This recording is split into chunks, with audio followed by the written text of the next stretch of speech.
বছরের আন্দ্রে গ্লেসনার জানতো না যে আর কয়েক মিনিটের মধ্যে সে পৃথিবীকে চির বিদায় জানাতে চলেছে।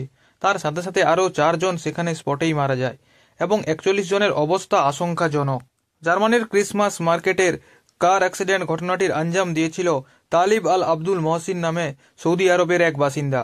2006 সালে সৌদি আরব থেকে জার্মানে চলে আসে এবং এখানে এসে সে বলতে থাকে সৌদি আরবে তার জীবনের ঝুঁকি আছে। সৌদি আরবে কট্টরপন্থী ইসলামের বিরুদ্ধে কথাবার্তা বলতে থাকে। জার্মানের কালচার ও লোকেদের সঙ্গে মিলেমিশে একাকার হয়ে যেতে থাকে। এসবের ফলে জার্মানি তাকে 2016 রিফিউজি বলে ঘোষণা করে জার্মানিতে থাকতে দেয়। তার নিজস্ব টুইটে ইসলামের বিরুদ্ধে পোস্ট করতে থাকে। এইসব দেখে শুনে মনে হয় লোকটি অবশ্যই কট্টরপন্থী ইসলামের বিরুদ্ধে, তাই সৌদি আরব থেকে জার্মানিতে চলে এসছে। 20 ডিসেম্বর তালিব আল আবুলনে তার আসল রূপ দেখায়। 50 বছরের এই তালিব একটা BMW SUV কার ভাড়া নেয় এবং ধীরে ধীরে জার্মানির ক্রিসমাস মার্কেটে নিয়ে যায়। তারপর সে সেই রাস্তাতে নিয়ে যায় যেখানে শুধুমাত্র ইমার্জেন্সি গাড়ি চলছিল। হঠাৎ গাড়িটিকে ফুল স্পিডে মুভ করে দেয়। ক্রিসমাস মার্কেটে তখন 2000 লোকের ভিড় ছিল।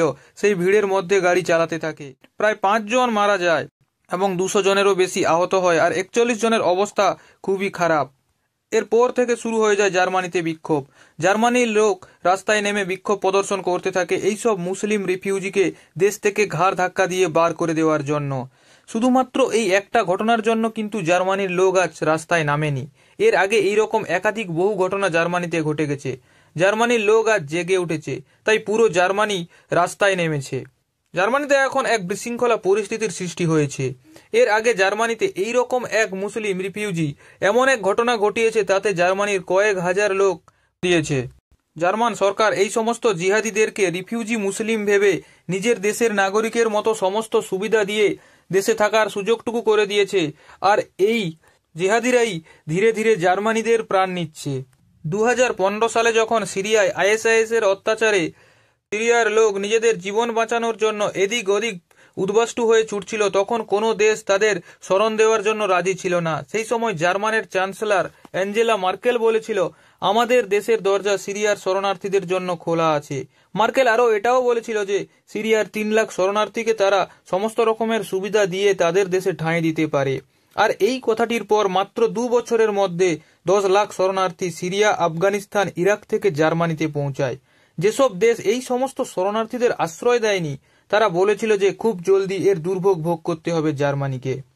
কিন্তু মার্কেল কারুর কথায় কান দেয়নি। এই 1 বছরের মধ্যে 2016 জুলাই জার্মানির উইজবার্গে 17 বছরের এক আফগানিস্তানি শরণার্থী চলন্ত ট্রেনের মধ্যে চাকু আর কুঠার নিয়ে 10-15 জন লোকের ওপর হামলা চালায়। তাতে 4 জন লোকের মৃত্যু হয় আর বাকি লোক আহত হয়ে যায়। তারপর আগস্ট 2024 সোলিনজেনে ফেস্টিভ্যাল অব ডাইভার্সিটির সময় 26 বছরের সিরিয়ার রিফিউজি ছুরি নিয়ে হামলা করে, ফলে 3 লোক মারা যায় ও 8 লোক আহত হয়। শুধু জার্মানিতেই এমন ঘটনা ঘটছে এই নয়, ইউরোপের যে সমস্ত দেশে এই সমস্ত ইসলামিক শরণার্থীদের আশ্রয় দিয়েছে তাদের দেশেও এই ঘটনা ঘটছে। নভেম্বর 2015 প্যারিসের সিরিয়াল ব্লাস্টের কারণে 130 জন মারা যায়। সবকিছু খোঁজ খবর নেওয়ার পর প্যারিস পুলিশ জানতে পারে যে হামলা করেছে তাদের বেশিরভাগ ছিল শরণার্থী মুসলিম।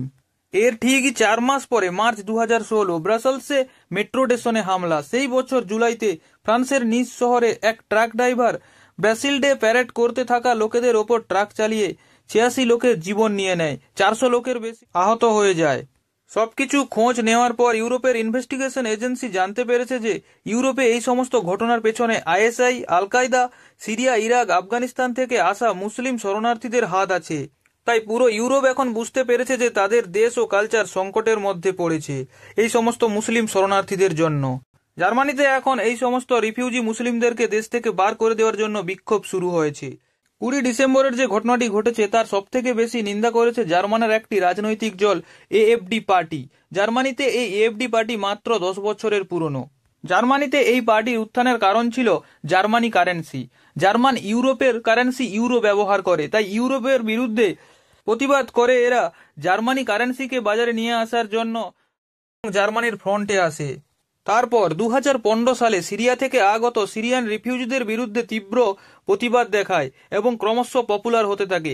রিসেন্টলি জার্মানিতে 2টি স্টেট ইলেকশনে একটিতে 1/3 এবং আরেকটিতে সেকেন্ড লার্জেস্ট পার্টি হিসেবে AFD পার্টি জয়লাভ করেছে। জার্মানের এই AFD পার্টিটি ইসলামের বিরুদ্ধে। 20 ডিসেম্বরের এই ঘটনার পর ইলন মাস্ক তার এক টুইটে বলেন, জার্মানকে যদি এখন কেউ বাঁচাতে পারে তা একমাত্র এএফডি পার্টি। আর এই টুইটের পর জার্মানিতে শোরগোল পড়ে যায়। তার কারণটা হচ্ছে আমেরিকায় রাষ্ট্রপতি নির্বাচনে ইলন মাস্ক ডোনাল্ড ট্রাম্পের পক্ষে থাকায় ট্রাম্প এখন নির্বাচিত প্রেসিডেন্ট। তাহলে কি আগামী জার্মানির নির্বাচনে এএফডি পার্টি সামনে আসতে চলেছে? ইলন মাস্ক এখন বিশ্ব রাজনীতিতে একটা বড় ভূমিকা পালন করছে। কিছুদিন আগে যে ইউরোপকে বিশ্বের শান্তির দেশ বলে জানা যেত, মাত্র কয়েক বছরের মধ্যেই সেই ইউরোপ এখন অশান্তি পরিস্থিতির মধ্যে দিন কাটাচ্ছে। আর তার মধ্যে জার্মানির অবস্থা তো পুরো খারাপ। চারিদিকে এইসব ঘটনা ঘটছে। আমাদের ভারতের অবস্থা কি ভালো আছে? কারণ ভারতের কয়েকটি রাজ্যে গত কয়েক বছর ধরে কয়েক কোটি বাংলাদেশি অবৈধভাবে ঢুকে আছে। আর ভারত বাংলাদেশের সম্পর্ক বর্তমানে খুবই খারাপ। এই সুযোগে পাকিস্তান ও বাংলাদেশ খুব ক্লোজ হচ্ছে। তাই ভারতকেও সজাগ থাকতে হবে। কি মনে হয় আপনাদের? কমেন্ট করে জানান।